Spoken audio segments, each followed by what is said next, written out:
So we're going to start this morning with Tanvi Karwal, who's going to tell us about theoretical approaches to cosmic tensions. So. Thank you so much for having me, and thank you so much for waking up on the third morning and coming to listen to my talk. This is work done in collaboration with all of these people listed here. So if you're interested and if you know them, please reach out to them. They're all fantastic.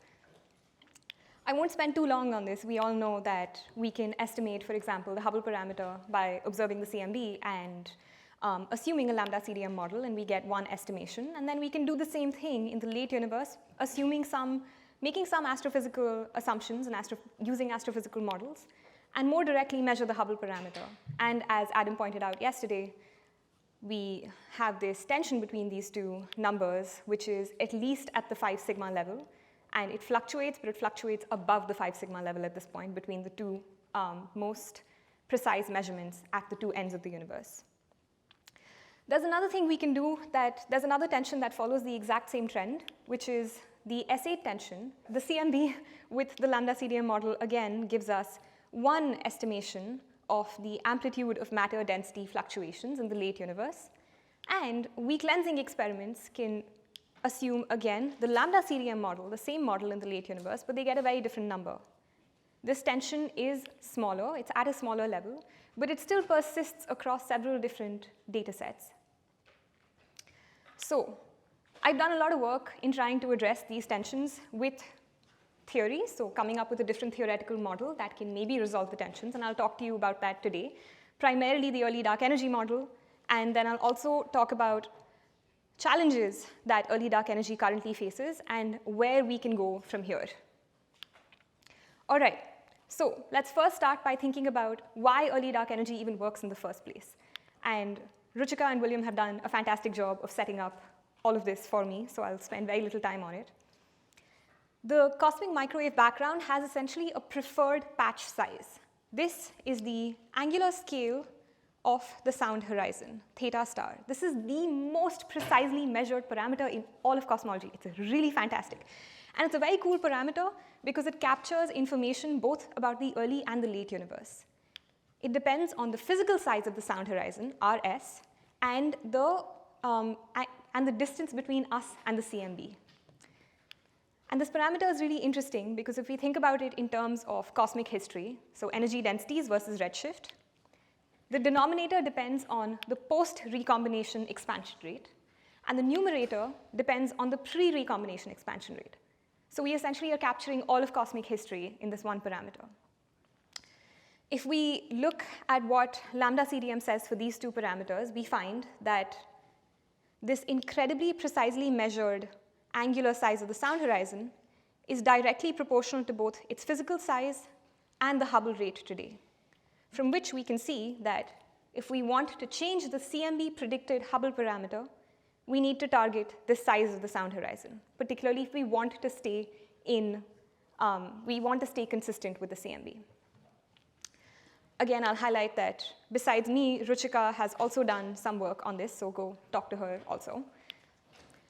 And as she set up yesterday, the Hubble tension can in fact be completely recast into a tension on the sound horizon. So if we look at late universe data sets exclusively in the blue here, and we try and ask what sound horizon do these predict versus what only early universe data sets predict, we again get this kind of dichotomy between the two expectations for the size of the sound horizon. And note that this is exactly the opposite of what you find with the Hubble parameter. So the fact that these two measurements of the universe, the size of the sound horizon and H0, are inversely proportional and related, even in terms of tension, is echoed in data. We can see this in actual data. So this gives us the first clue as to how we can solve the Hubble tension. We should target the early universe, and we should try to reduce the size of the sound horizon so that we can increase the CMB predicted H0 because they're anti-proportional. All right, so far I've only talked about the cosmic microwave background extensively, right? But there's so much more that we have measured about the universe. And a lot of these late universe data sets are actually pretty consistent with each other and with generally lambda CDM. Recently, DESI results and DES Y5 supernovae are finding that they prefer evolving dark energy, but those actually don't help you with the Hubble tension at all. So another thing we can learn from this is we figured out how to stay consistent with the CMB and increase H0. In order to stay consistent with all of these while we increase H0, we don't want to add any new physics post-recombination. Any modifications we add ideally should just disappear after the CMB is emitted. The CMB and baryon acoustic oscillations both trace the same physics, and they're very consistent with each other. So if we add new physics between them, then we will spoil this nice consistency and create a new tension where there wasn't one previously. All right, so knowing these two things, now let's think about what early dark energy does and how it can help solve the Hubble tension. If we, again, think about the CMB, we want to reduce the size of the sound horizon. This is the farthest distance that sound waves traveled before the CMB was emitted. So maybe we want the CMB to be emitted earlier. We can do that if recombination happens sooner. Recombination can happen sooner if we maybe cool the universe faster. So we want the universe to expand faster before recombination, cooling it, and therefore reducing the size of the sound horizon. Early dark energy does exactly this. It's an additional energy density in the universe. It's additional energy content that initially behaves like a cosmological constant here in, again, energy densities versus redshift. And then at some point, it dilutes away faster than matter. Its entire impact on cosmology, its fractional energy content here versus redshift, is then localized in redshift. It appears and then it disappears. It does not impact the late universe. And its parameters are then how much early dark energy you have, when it appears, and then how fast it disappears. And everything I've shown you so far, this entire slide is completely phenomenological. And it certainly satisfies the two conditions that we had set. It's increasing the early universe expansion rate, so it will decrease RS, and it's disappearing in the late universe. But this can be formed by several different models. Numerous different models can give you the exact same phenomenology, and I have worked on a whole bunch of them, but so has like everyone else. And if your favorite early dark energy model is not here, I apologize. This is not a comprehensive list. It's just all of the ones that I had found up until, I think, last year. There's also a bunch of early dark energy at this conference. So if you're interested in how early dark energy impacts inflation, Dr. William, he's already given a great talk. And then Jody has a poster about early dark energy in birefringence. So if you're interested, talk to them. The early dark energy that we usually talk about, the model behind it is this one inspired by ultralight axions. It's a scalar field with a slightly funky potential. These two plots are time matched, so you can read them off together. You have a scalar that is frozen at the top of its potential initially. That's when it behaves like a cosmological constant. Then at some point, it begins to dilute away pretty fast as it's oscillating in its potential. So when the scalar is oscillating here, its energy density is diluting away. And again, it's localized in redshift. This sort of early dark energy does really well, and oh my God. Okay, I'm really sorry, but all of my plots have disappeared from here, so we're just going to use our imagination now, all right? Okay, great. So I mostly wanted to draw your attention to these two plots, and I'll tell you what's kind of going on. We'll probably just rely on this plot, seeing that most of the contours have kind of disappeared. Okay, so you can kind of see what lambda CDM looks like. That's this one in orange. And then this gray is the shoes local measurement. And you can see that there's a tension between those two, right? They do not overlap. Early dark energy takes H0, and it increases its error, because you can see that these three curves in the middle are broader, and it also shifts the central point. So with both of those combined, if you could see all of my contours here, you would find that the 1 sigma regions of early dark energy posteriors and the 1 sigma shoes region both overlap, so we are solving the Hubble tension. This was in 2018, and of course things have changed since then, but largely this effect still remains. Early dark energy resolves the tension, and it does so while improving the fit to data. It certainly improves the fit to all data sets combined, that is all of these, but it also actually improves the fit to just CMB data by roughly a chi-squared of 4 for 3 new parameters. So it's not great, but it's not nothing. And early dark energy can be observed in cosmic variance limited CMB data, CMB polarization data specifically, and ACT and SPT might have already seen some preference for this. Of course, ACT is going to put out their new data release soon, so stay tuned for whether they still find preference for early dark energy or not. But so far, there's lots of preference for early dark energy in these two data sets. Everything I've told you so far is like a very nice, rosy picture. We are solving the Hubble tension. We have a bunch of different models that can do this. We can see it in CMB data. We are improving the fit to data. But obviously, this is not the entire picture, right? So far, I've only talked about the Hubble tension, but at the beginning of my talk, I mentioned another tension too. We don't just have one tension in cosmology. We at least have two. And in fact, at this conference, I've heard of maybe 5 or 6 others. So what about those tensions? Let's start at least by talking about the S8 tension. This is what the S8 tension looks like. It is a disagreement on the amplitude of matter density fluctuations, and usually it's shown in S8 versus omega matter, that 2D plane. In blue, you have the Planck contours, and then all of the other open contours, the unfilled contours, are different weak lensing measurements. And here, you're seeing the level of tension between any specific weak lensing measurement and Planck. So KIDS 1000 has the greatest level of tension at about close to 3 sigma. And then DES and HSC are lower, anywhere in between. So we already have a solution to one tension, the Hubble tension. What happens if we just apply that to this tension? And it's not looking great. It's not looking too bad, but it's not looking great. So now I'm showing you Hubble versus S8. So this is exactly the plane in which you see the two tensions. These are DES 1 sigma bands. This is the SHOES 1 sigma band. And this is now what things look like in, I think, 2022 is when we put this out. Yeah. So this is, again, the Planck contour. And you can see the tension between Planck and DES and Planck and SHOES. What early dark energy does is it takes this contour and smears it out into the unfilled dashed contour here. So we are definitely going towards a better Hubble, but we're not really going towards a better S8. We're not solving that tension at all, really. And in fact, this round dot here, the circle, the filled circle, black one, is the lambda CDM best fit. The early dark energy best fit is this cross. So we're improving H0, but we're actually slightly worsening S8. So early dark energy does offer a lot of solutions, but there's also obstacles ahead. We resolve the Hubble tension, but we worsen the weak lensing large-scale structure tension.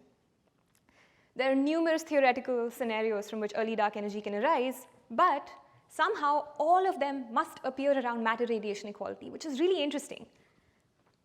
There is one scalar field that performs really well for early dark energy, but it has a very fine-tuned potential.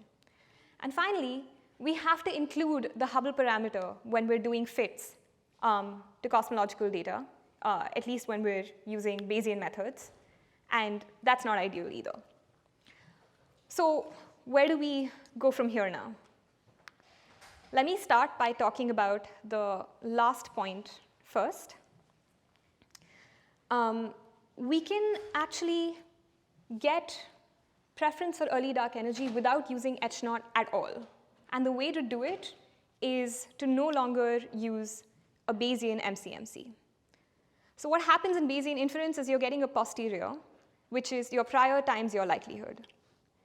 In cosmology, we generally like to have broad, flat, uninformative priors. You don't want your priors to inform your posterior. You want your posterior to be distinct from your prior. Ideally, you want your posterior to look like your likelihood. This is true for lambda CDM. It works beautifully in lambda CDM. But for early dark energy, what happens is, as your amount of early dark energy goes to 0, its properties no longer matter. When early dark energy is appearing, if it's like 0.001% of the universe, is not going to change your data likelihood at all. Data just doesn't care. So in one direction, your prior volume is increasing and becoming unconstrained. And that direction is biasing your results towards low amounts of FEDE, low amounts of early dark energy. One way to deal with this is to use an alternative statistical framework like profile likelihoods.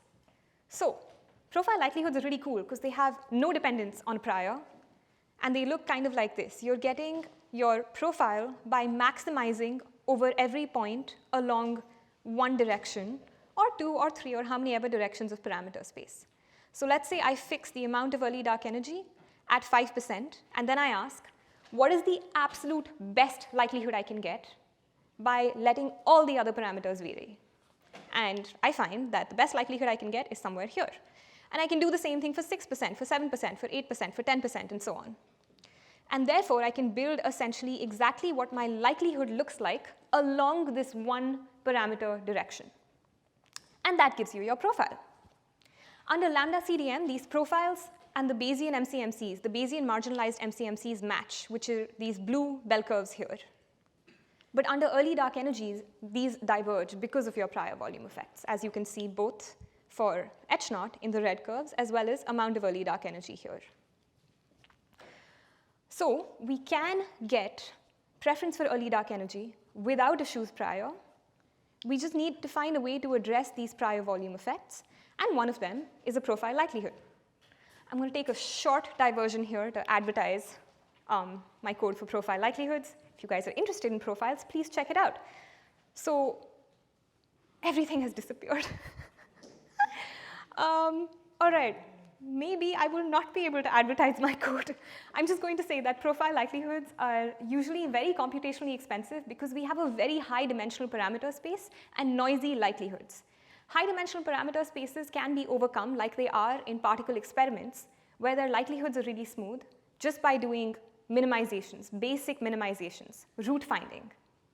But for noisy likelihoods, this becomes more difficult because you keep getting stuck in a false minima, in a local minima, and you have to find a way to get out of it. One way to get out of it is a simulated annealing algorithm, which I really wish was showing up here, but it's not. I will send anyone my slides. Otherwise, just check out the profile paper, and you will find what you need. So simulated annealing algorithms are really fantastic as minimization tools for noisy likelihoods and high-dimensional parameter spaces. And Procly is a code that is now available that will let you do this with Monty Python, and I'm also working on a Kubaya version. The nice thing about that is that all of the likelihoods for cosmological data that are already available in Monty Python are immediately usable with this profile likelihood, and you're not losing anything in terms of being able to get parameter constraints. And Procly is now available both on GitHub and on PyPy, so you can pip install it and run it, and I would love to hear what you think about it. More things have disappeared. Apologies. All right, so if you are interested in looking at why simulated annealing is better, you can check out the paper, and that will have the correct version of this plot. I've tried to compare both just a posterior profile, so if you just bin your MCMC, versus a deterministic root finding algorithm, so MinUI, and Procly, so a simulated annealing algorithm, and you find consistently that a simulated annealing algorithm does much better, performs much better in cosmology. So ultimately, I'm not trying to say that profiles should replace Bayesian MCMCs, just that they can give you a lot of additional insight into what is going on under the hood. If you want your priors to inform your posteriors, that's great, but you should know that that's what's happening. So profiles can tell you whether your posteriors are following your priors or your likelihood, and that can give you additional insight into both the data and your model. All right, advertisement over. Getting back to all of the other challenges that early dark energy faces. The weak lensing tension, a new why then problem, like the why now problem of dark energy, has to appear around matter radiation equality. Why? And that the potential is fine-tuned. We can address all these three issues by further model building. So I specifically have worked on trying to address these by making early dark energy talk to dark matter and late dark energy and dark radiation. So we can conformally couple early dark energy to dark matter. And that looks like this for specific choices of the potential of your scalar field and for the coupling. And that is, again, your early dark energy scalar that is oscillating in a potential that is now dictated by both dark matter and its bare potential. This is really cool because then we can tie the redshift of when early dark energy appears to the redshift at which dark matter becomes the dominant energy density in the universe, which is fun. So we can explain the why then problem. And because we have this new coupling, it's going to modify dark matter perturbations. And that might have, hopefully, positive implications about the large-scale structure tension. We can also maybe get early dark energy to talk to late dark energy. We can have a very different potential and combine the two. So now one scalar field is giving you both your early dark energy as well as your late dark energy. And that looks kind of like this in terms of energy density, equation of state, and delta H over H versus redshift. And this little bump here is your early dark energy, and then that same field becomes your late dark energy. So we have an early dark energy saddle point in the radiation era. That's the bump I just pointed out. It'll eventually transition to a matter-like saddle point. So you can see that your equation of state for some time is close to 0. And that's when your early dark energy is contributing really minorly during matter domination, sub 5%, around 5%, let's say. And then finally, it settles into a dark energy attractor and looks very much like lambda in the late universe. We actually found that this is still not good enough. Even though it's only contributing less than about 5%, that's still too much during matter domination. Early dark energy needs to disappear even more. Usually, what happens is the existence of early dark energy right around when the CMB is being emitted boosts the early ISW effect, the early integrated Sachs-Wolf effect. So you get an enhancement in the first peak. Your first peak in the CMB just really increases. To decrease that back into consistency with observations, you need to increase the amount of dark matter in the universe. But if early dark energy is also contributing during matter domination, right here, when it's about less than 5%, that changes the distance to the CMB, and that actually wants a decrease in the exact same thing, a decrease in dark matter. Can't satisfy both, and so this doesn't quite work. But if you're interested in model building in this direction, the insight that we have is that you need to disappear substantially more. You need to be maybe sub 1% contributions during matter domination to be able to satisfy data. All right. We also got early dark energy to talk to dark radiation. So if you just have a scalar field, a normal scalar field that's not coupled only experiences Hubble friction. Dark radiation that's not coupled just dilutes away like redshift to the 4th. But if we couple them, particularly through something called thermal friction, then you have an additional friction that extracts energy from your scalar and then dumps it into your dark radiation.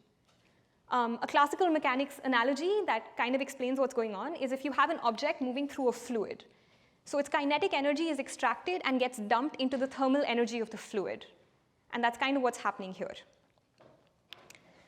So in this model, both the scalar field and the dark radiation combined now form dark energy. They still have the same traits. They're frozen in the early universe. They dilute away much faster than matter in the late universe with very similar parameters.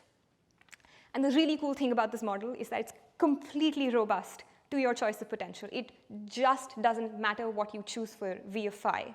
And that's because the friction is so strong that your potential just does not impact the dynamics of your scalar field. The dynamics of the scalar field are completely determined just by the friction. We looked at okay, so well, we looked at this with a whole bunch of data sets because we wanted to target both the Hubble and the large-scale structure tension. And we found that generally it performs better than just adding extra radiation species to the universe, but it still doesn't fit data quite so well. Again, we have some additional insight as to why this doesn't work, and that was because of the perturbations of the dark radiation. The perturbations of the dark radiation help us fit data better than ineffective, but what happens here is, let me actually go back to this slide. The friction that's acting here with the dark radiation is suppressing its perturbations. The suppressed perturbations further increase the ISW effect you have in the early universe.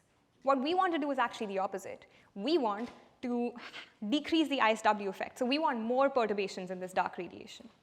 So if you want a model build in this direction, then what I can say is you want to find a way to have your early dark energy perturbations kind of match those of dark matter so that you can decrease the ISW enhancement that early dark energy gives you. All right, so we've tried a bunch of different early dark energies and we've learned a lot about model building with them. What can we actually do with all of this information? The really cool thing is that all of the stuff that we have learned about early dark energies can actually be largely applied to other eras of accelerated cosmic expansion, like the one we're in right now, and like inflation. So one of the things that we've worked on is applying the early dark energy that talks to dark radiation to late dark energy. So we're taking the exact same model again, and now we turn it into late dark energy. We fit a bunch of data sets, and we try to see what this looks like. All right, now, if you have your object moving through the fluid, where the fluid is extracting its kinetic energy and dumping it into thermal, usually the amount of friction should depend on what the thermal velocity of the fluid is.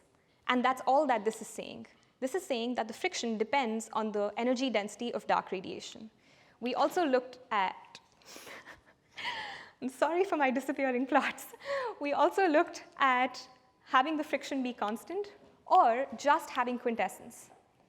And either look at the paper or just trust me when I say that what we find is you can have dark radiation as large as 3% in today's universe, which is massive.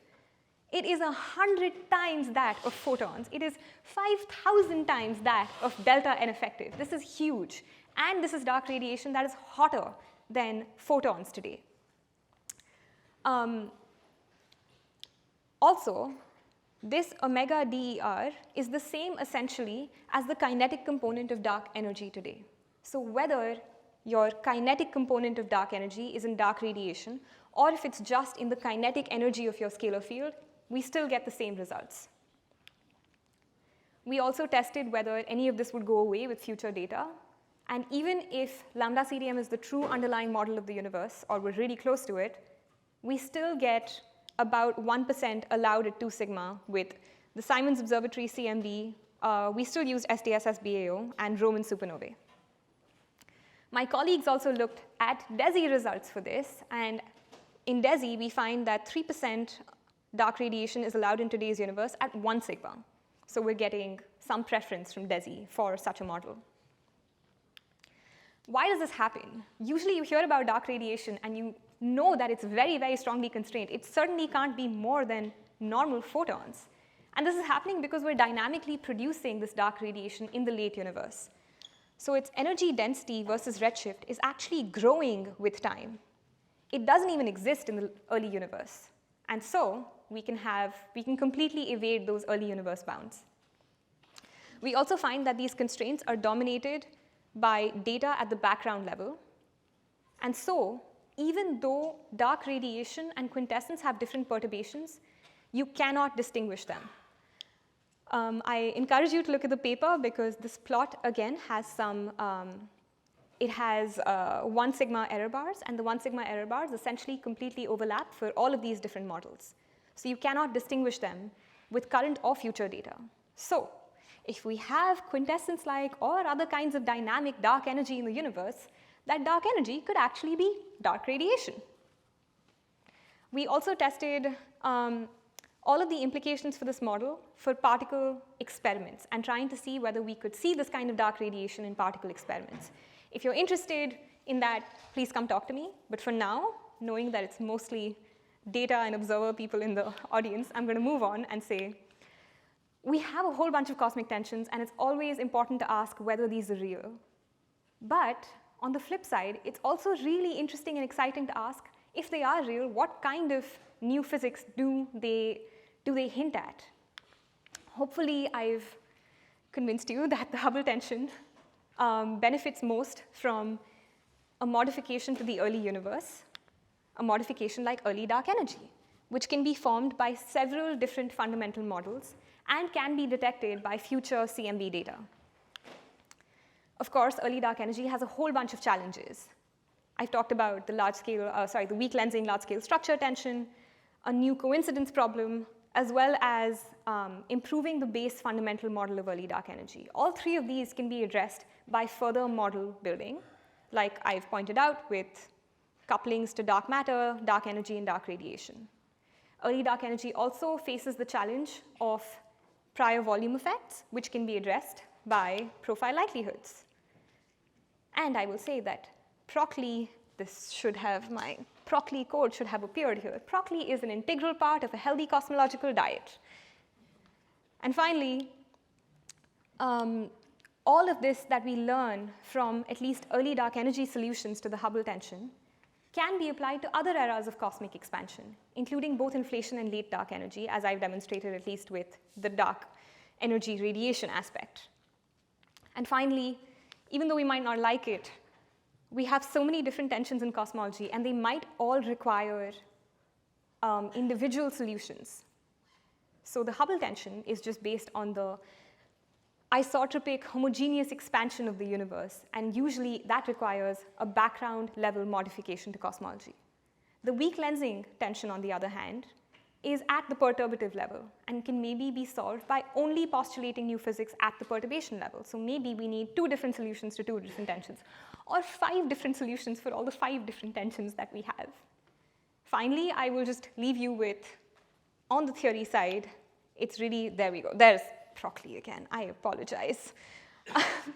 Finally, I will just leave you with this thought that we can get really creative with postulating new physics in the dark sector. Thank you.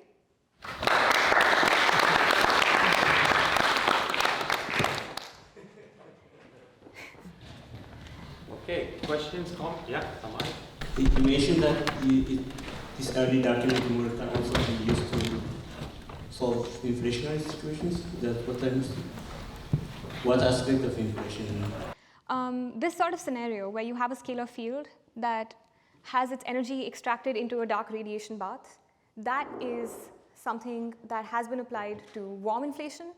So it's again a dissipative axion field that is applied to warm inflation scenarios, where after you extract all your energy density from your scalar into your radiation bath, that can then create all your particles that can then reheat the universe. That is something I would encourage you to look for papers from my collaborator Berghaus. I don't know if this is right. Yeah, warm inflation papers by Kim Berghaus. She's done extensive work on this. I'm not involved with those papers, so I probably will not say more, but it's a very interesting scenario. Very nice talk.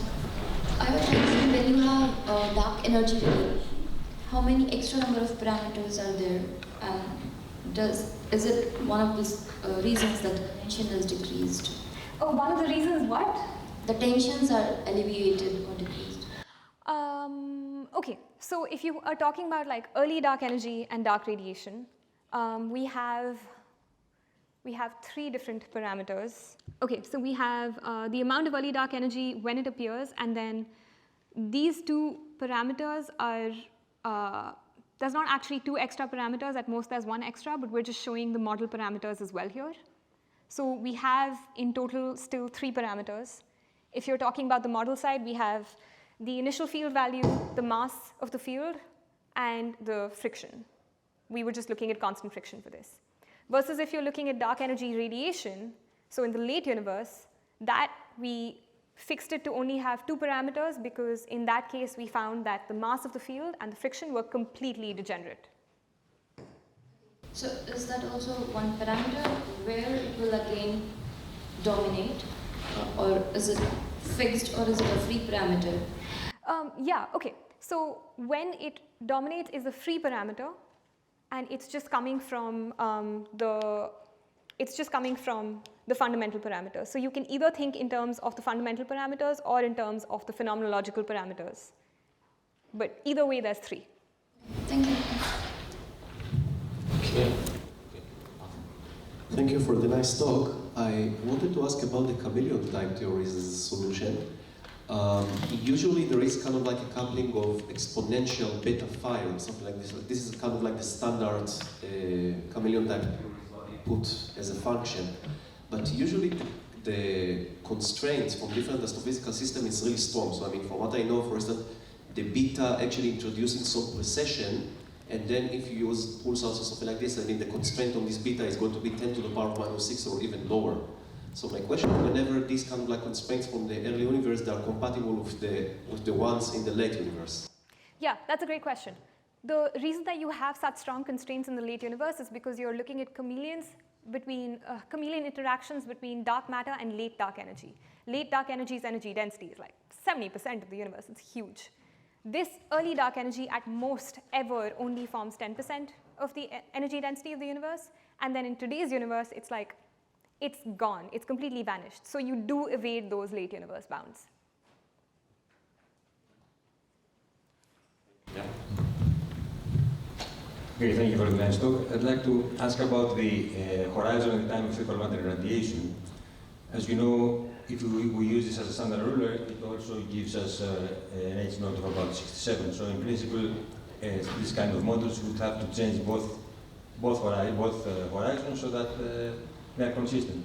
So what is the effect of dark energy on the horizon at the time of fecal matter radiation? Does it modify equally well as the horizon at the time of decoupling? Okay, yeah, fantastic question. All right, so what we have there is, I don't know if I have a useful slide for it. Early dark energy, everything that I've told you so far is based on one standard ruler, the size of the sound horizon. Recently, there were papers written about another standard ruler, which is the size, the KEQ essentially, the wavelength at matter radiation equality. Deriving H naught from KEQ is a model-dependent approach. So you can do it under lambda CDM and you can see what you get. If you do it under early dark energy, you still get a good Hubble. So early dark energy is still compatible with using KEQ as a standard ruler. There were a few papers about it that were saying we don't need, early dark energy doesn't work because lambda CDM with KEQ has this specific H naught. And the thing to remember there is that that's a model-dependent approach. As soon as you change lambda CDM to a different model, you're going to get a different answer. So early dark energy is still compatible with KEQ as a standard ruler. There was a fantastic paper by Vivian Miranda and Josh Cable. I want to say it was either this year or last year. It was very recent, where they're doing exactly this. And they showed that with future data, like with LSST, it could be that early dark energy is no longer compatible with KEQ. At the current level of data, it's fine. Okay, thank you.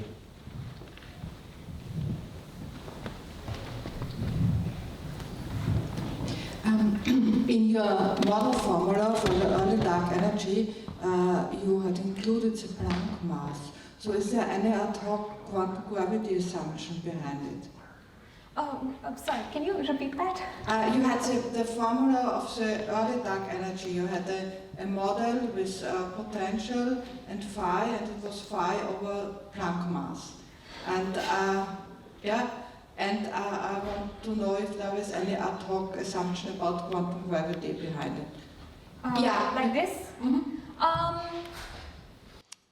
No, not really. We have the Planck mass there, for some silly reasons and some useful reasons. So the silly reason is just that we want this to be dimensionless, exactly. And the not so silly reason is, and the other silly reason is that this is how the class code works, where we were putting it in and trying to determine cost. The class cosmology code works. Class is just like CAMB, if you know CAMB. It doesn't matter. That's how we get that's how we compare to data. That's how we calculate the CMB. The not so silly reason of having this in was just that we were trying to make sure that we were not having like trans-Planckian excursions, but that's not a hard boundary that we set. This was just a check. So this model, like most of the ones I've talked about, is pretty phenomenological. Yeah, so so we're not trying to build on quantum gravity recommendations or string theory or any of that. Yeah, not a whole theory, but it might be some phenomenological assumption which can be derived from it. Or, You mean a phenomenological assumption for quantum gravity? You know, that's a great question, and I don't think I have an answer for you. If you are interested specifically in this model, I would actually encourage you to either reach out to the main author, Omar Ramadan, or Jeremy Saxton, who are both at the University of Hawaii, and they can probably give you some better guidance. Yeah. Maybe a last question or comment? If not, let's thank the speaker again.